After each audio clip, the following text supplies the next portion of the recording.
네, 매주 월요일 만나는 이종우의 특별한 시선입니다. 오늘은 특별히 또 주말에 있었던 미중 간의 정상회담 결과를 지금 대했기 때문에 더 궁금한 게 많습니다. 이종우 주식평론가 오셨습니다. 어서 오십시오. 네, 안녕하세요. 네.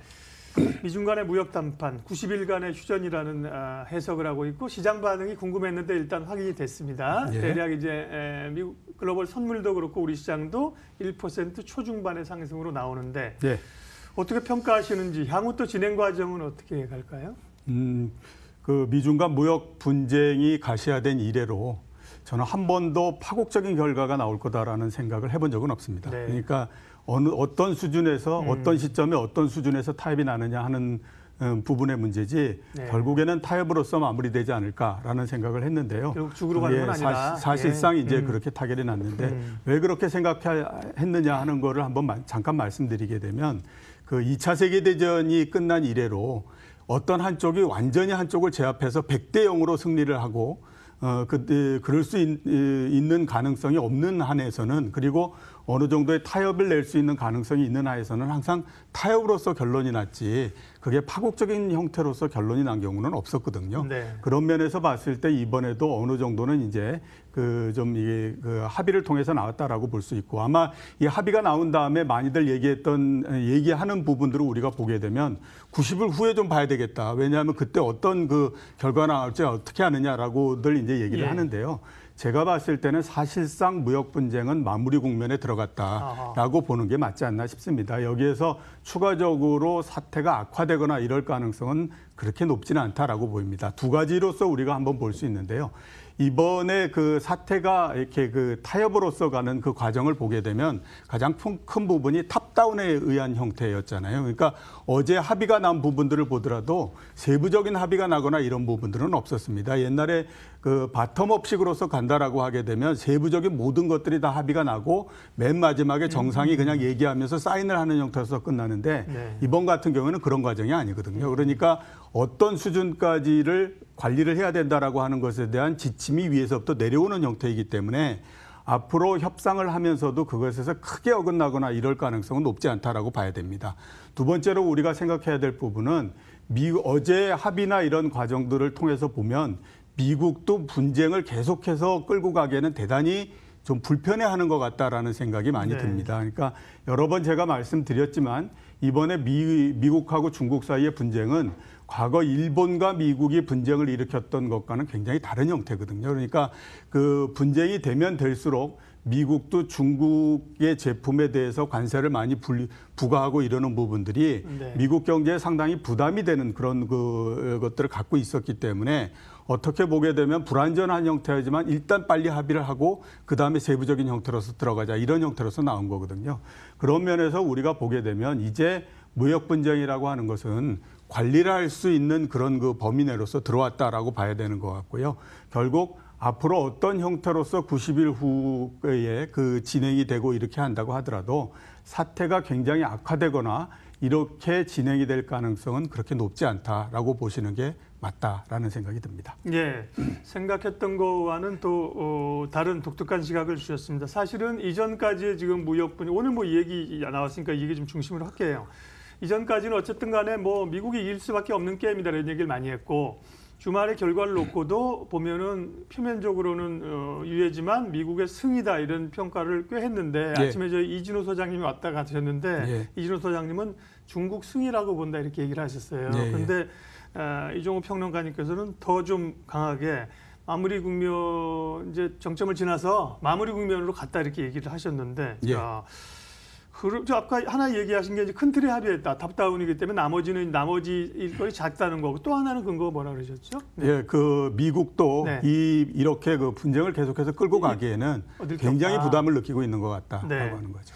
그러면 이제 올 사실은 이게 3월에 얘기가 나오기 시작했어요. 관세부가 이제 7월에 본격적으로 돼서 올 한 해를 꽤 눌러왔던 얘기인데 그러면 그 문제가 말씀하신 것처럼 마무리 국면이나 소실은 제거됐다고 하면 판을 좀 달리 읽어도 되는 건가요? 주식시장 말씀하시는 거죠? 예, 제가 생각하기에는 주식시장은 일단 단기적인 영향에 좀 그치지 않을까라는 생각이 들어요. 물론 이제 그 진행되는 동안에는 여러 가지 얘기가 있었지만 지금으로부터 한두 달 전 정도서부터를 생각을 해보면 과연 이 국면이 파국으로 갈 거다라고 생각했던 사람들이 얼마나 많을까라는 생각이 들어요. 그러니까 만약에 그런 사람들이 그렇게 많지 않았다라고 하게 되면 영향은 단기에 그쳤겠죠. 그렇지 않고 굉장히 파국으로 간다라고 생각하는 사람들이 많았다라고 하면 앞에서 우리 앵커가 말씀하셨던 것처럼 오늘 주가가 한 3% 정도 오르고 막 이 난리를 쳤을 텐데 그렇지 않다라고 하는 것은 이미 이렇게 될 수 있는 그 부분들을 꾸준히 계속해서 시장은 이 희석을 시켜왔다라고 볼 수가 있기 때문에 영향이 일단 시장 전체적으로 크지는 않을 거다라는 생각이 드는데요. 한 가지 면에서 우리가 생각을 해봐야 될 부분들은 그동안 주가가 하락했던 것이 중국과 관련된 국가들의 하락이 굉장히 컸었어요. 물론 이제 그 미국도 그하지만은 역시 당사국에서 가장 크게 영향을 받는 것이 중국이었기 때문에 당연히 그 영향을 크게 받았고 우리나라도 상대적으로 그 안에 들어가 있는 그런 형태였지 않습니까? 그러니까 앞으로 회복이나 이런 것들도 우리나라를 포함한 중국과 관련했던 국가들이 조금 좀 그 다른 데보다는 많이 상승을 할 가능성이 높다라고 보셔야만 되지 않나 싶습니다. 11월 달에 미국 주가가 어느 정도 하락을 했지만 우리 시장은 상승을 하지 않았습니까? 이런 부분들이 꾸준히 좀 이제 영향을 미쳤던 그런 결과다라고 볼 수 있고 앞으로 무역 분쟁이라고 하는 것은 주식 시장에서 더 이상 크게 거론되거나 이런 형태로서 진행이 되지 않을 거다라는 생각이 저는 듭니다. 그러면 지수 향방은요. 기존에 말씀하셨던 그런 제한적인 박스권을 유지 시장에 반영했기 때문에 하시는 건지 아니면 뭐 조금 더 올릴 악재 해소로 올릴 가능성도 있는지. 지금 대충 2120포인트 이렇게 정도 되는데요. 상방을 봤을 때에 2150 정도 그거를 약간 좀 넘거나 뭐 이러는 정도까지는 기대를 할 수 있겠지만 거기에서 크게 더 올라가거나 그러지는 않을 걸로 생각이 되고 있고요. 큰 스탠스 변화 없으시네요. 예, 그렇죠. 대체적으로 그리고 바닥은 한 2000포인트 정도 되니까 그 박스권 내에서 있는 형태 되니까 그동안에 제가 말씀드렸던 부분들이 이제 뭐 계속 이렇게 진행이 된다라고 볼 수가 있겠죠. 네. 언론에서는 이제 말씀하시는 거에 팩트를 잡아서 세게 씁니다. 그러니까 소위 이제 이종호 센터장님 제가 인터뷰한 걸 기사를 쓴다고 하면 이종호 주식평론가 미중 무역 전쟁은 끝났다. 이렇게 이제 꺼내 쓰거든요. 그런데 그렇죠. 그렇게까지 평가를 해주셨는데 다만 그렇다고 폭발적으로 증시가 상승할 일은 요즘 제한적이다. 왜 그러냐면 우리 한번 생각을 해보면요. 이게 물론 이제 그동안에 하도 오랜 시간 동안에 걸쳐서 미중 무역 분쟁이 어쩌고 저쩌고 뭐 이 얘기를 했기 때문에 이 영향이 굉장히 시장에 크게 나타날 거다라고 우리 생각을 할 수 있지만 이런 그 이벤트는 그 시장 전체의 영향력에서 봤을 때는 굉장히 작은 부분에 지나지 않는 거거든요. 보다 더 큰 부분들이 어떻게 되느냐 하는 것을 가지고 우리가 생각을 해봐야 되는데 뭐 경제나 이런 부분들에서 과연 주식시장을 지속적으로 끌고 올라갈 수 있을 만큼의 힘이 있겠느냐 하는 부분들에서 생각해 보면 영향은 제한적이다라고 보는 게 맞겠죠. 네. 그러면 결국은 기본으로 돌아와서 뭐 경기 상황이나 기업의 실적이나 이런 걸 봐야 될 텐데 그러기 위해서는 최근에 이제 또 정책 변수인 금리를 안 볼 수가 없습니다.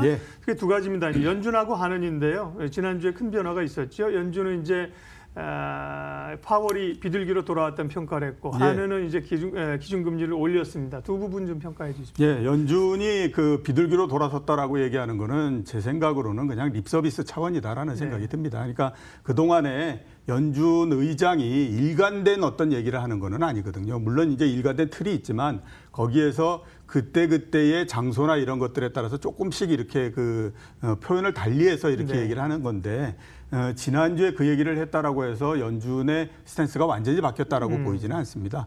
앞으로 뭐 12월 달에 올리고 내년도 상반기에 올리고 이러는 스탠스를 계속해서 갖고 갈 가능성이 높기 때문에 큰 변화를 보이지 않았다라는 생각이 들고요. 한국은행의 금리 인상은 예상이 됐다라는 생각이 들고 예상이 됐기 때문에 또 그만큼 시장에 미치는 영향도 크지 않았다라는 생각이 들어요. 대부분 이제 가격이 어느 정도 반영됐다라고 봐야 되는데 우선 한국은행이 1년 만에 금리 인상을 하지 않았습니까? 한 4개월 전 정도서부터 인상을 할 가능성이 상당히 높다라는 얘기를 했어요. 그리고 그만큼 또 시장에다가 반영이 미리 됐었는데 우리나라의 대표 금리인 3년 만기 국채 수익률을 보면 7월 달에 2.3%까지 올라갔다가 최근에 1.97% 뭐 이렇게 떨어졌거든요. 그러니까 이미 어느 정도 반영됐다라고 봐야 되고 또 금리 인상이 지속적으로 되는 것이 아니라 이번에 한번 하고 그다음에 언제 또 할지 모르겠다라는 생각이 들 정도로 굉장히 텀이 길어져 버리는 형태가 되다 보니까 이 금리를 인상하고 이랬던 영향이 그렇게 지속적으로 나타나거나 그러기는 어렵다라는 생각이 들어요. 그런 면에서 우리가 금리를 보게 되면 이제 그 미국이나 이런 그게 되는데 자, 이제 한번 우리가 여기에서 한번 고려를 해봐야 될 부분이 6월 달, 9월 달에 미국이 금리를 인상하고 난 다음에 시장이 굉장히 흔들렸지 않습니까? 네. 그러면 12월 달에 만약에 금리를 인상한다라고 했을 때에 과연 이번에는 어떨 것인가라고 하는 것에 대해서 한번 생각을 해봐야 되는데 12월 달에 미국이 금리를 인상하고 난 다음에는 6월 달이나 9월 달처럼 주식시장이 그렇게 크게 흔들리거나 그러지는 않을 거라고 생각이 됩니다. 뭐 다른 어떤 것보다 금리를 두 번 인상하는 동안에 시장이 많이 흔들렸기 때문에 그 부분이 조금 익숙해졌다라는 생각이 들거든요. 그래서 아마 12월 달은 그냥 넘어가지 않을까라는 생각이 들어서 금리를 올리긴 올리겠지만 시장 반응은 크지 않을 거다. 그렇죠. 그런 면에서 보면 네. 뭐 전체적으로 펀드멘탈한 부분들도 어느 정도 좀 중립적인 형태가 아닌가라는 생각을 갖고 있습니다. 네. 그러게요. 그러면 이제 조금 곤혹스러운 게 아까 말씀드린 것처럼 조금 자극적으로 표현한다면 미중 무역 전쟁은 끝났다. 이렇게까지 자극적으로 쓸 수 있는데 그러면 주가는 이제 오른다 이렇게 나와야 되는데 그 부분이 또 제한적으로 말씀하시니까 좀 당혹스러운 건데요. 네. 예, 그러면 전략 마무리하겠습니다. 네. 그 지난주에 제가 나와서 자동차 주식이 괜찮을 것 같다라고 말씀드렸는데 굉장히 많이 올라갔지 않습니까? 역시 보면 지금 시장을 움직이는 특히 종목별로서 움직이는 가장 큰 테마의 형태는 역시 이제 그 주가다라는 생각을 할 수 있겠죠. 그냥 하락률이 컸기 때문에 이제 올라간다. 이런 것들이 아직까지는 이제 전반적으로서 깔려 있는 형태다라고 봐야 되기 때문에 그러면 자동차 다음에는 어떤 주자일까라고 생각해 보면요. 증권주도 한 번 정도는 이제 생각해 볼 그런 때가 됐다라는 생각이 듭니다. 그러니까 시장이 그렇게 좋은 형태는 아니지만 가격이 굉장히 많이 떨어졌기 때문에 일단 이제 그 면에서 좀 괜찮다라는 생각이 들고요. 중소형주가 언제서부터 좀 오를 수 있을까라고 하는 거가 이제 상당히 관건이죠. 왜냐하면 중소형주도 많이 떨어졌기 때문에 그런데 제 생각으로는 지수의 상승이 모두 다 끝이 나고 나면 그 다음서부터 중소형주의 그 시간이 오지 않을까라는 생각이 들거든요. 그렇기 때문에 아직까지는 본격화됐다라고 볼 수는 없을 것 같고 빠르면 12월 중순, 늦으면 뭐 이번 올해를 지난 다음서부터 중소형주의 시대가 오지 않을까라는 생각이 들어요. 그런 면에서 보면 조금 숨고르기를 하셔도 괜찮을 것 같다라는 생각이 듭니다. 아주 진부한 얘기지만 4분기 실적 이런 부분들에 대한 기대도 또 그 관심도 어느 정도는 지금서부터 기울이셔야 되는 게 아닌가라는 생각이 듭니다. 진부한 얘기라는 건 진리에 가깝다는 얘기죠. 예, 그렇죠. 워낙 이제 사실은 자극적인 얘기를 좋아합니다만, 예, 이종우의 특별한 시선 오늘은 뭐 어느 때보다도 사실은 미중 무역 이 봉합에 따른 의견이 궁금했는데요. 답변을 들었습니다. 이종우 평론가님 함께했습니다. 고맙습니다. 예, 감사합니다. 네, 지수는 다시 좀 상승했네요. 앞서 이제 초반에 이제 상승분만큼 다시 오르면서 코스피 1.3%, 코스닥이 상대적으로 1.6% 좀 더 강하게 갑니다. 출발 마케돈 오늘 순서는 여기까지 하겠습니다. 함께해 주셔서 고맙습니다.